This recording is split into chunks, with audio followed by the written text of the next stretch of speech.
রাধে রাধে ভক্তরা, আমরা সকলে মিলে কৃষ্ণনগর অটো স্ট্যান্ড থেকে অটো করে উঠে চলে এসেছি নবদ্বীপ ঘাটে। এবার নবদ্বীপ ঘাট থেকে নৌকা পার হয়ে আমরা যাব ওপারে। দেখুন, মাথা পিছু 3 টাকা করে আমরা নৌকার টিকিট কেটে নিয়েছি।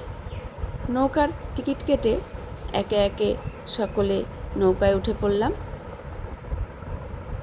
দেখুন, এই নৌকা করে কত মানুষ পার হচ্ছে নবদ্বীপের উদ্দেশ্যে।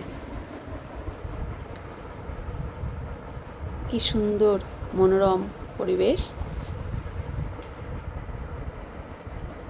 যতক্ষণ না নৌকায় যাত্রী বোঝাই হচ্ছে ততক্ষণ নৌকা ঘাটেই দাঁড়িয়ে থাকে। এক এক করে সকল ভক্তরা নৌকায় উঠছে। এবার বৃষ্টিটা একটু বেশি হওয়াতে সুরধনী মা গঙ্গা জল অনেকটাই বেশি, পাড়ের অনেকটাতেই জল এসে গেছে। দেখুন কি সুন্দর মা গঙ্গাকে লাগছে দেখতে। আস্তে আস্তে লোক বোঝাই হওয়াতে নৌকা ছেড়ে দিল নবদ্বীপ ঘাট থেকে।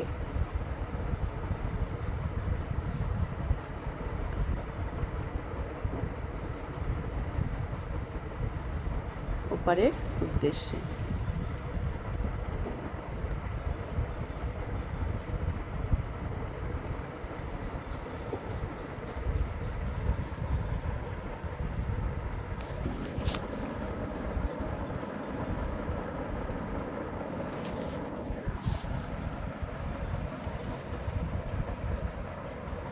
আপনারা কে কে এই সুরধনী গঙ্গা নৌকায় করে ওপারে গেছেন নবদ্বীপ দর্শন করতে, অবশ্যই কিন্তু কমেন্টে জানাবেন।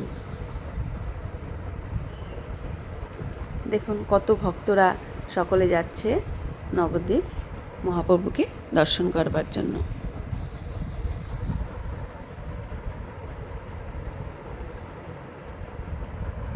সুন্দর পরিবেশ দেখতে দেখতে আমরা চলছি নৌকায় করে।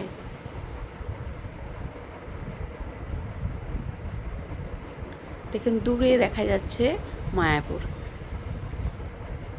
টিউবিপিটা ভালো ফোনে স্পষ্ট বোঝা যাচ্ছে না, কিন্তু মায়াপুরে টিউবিপিটা দেখা যাচ্ছে।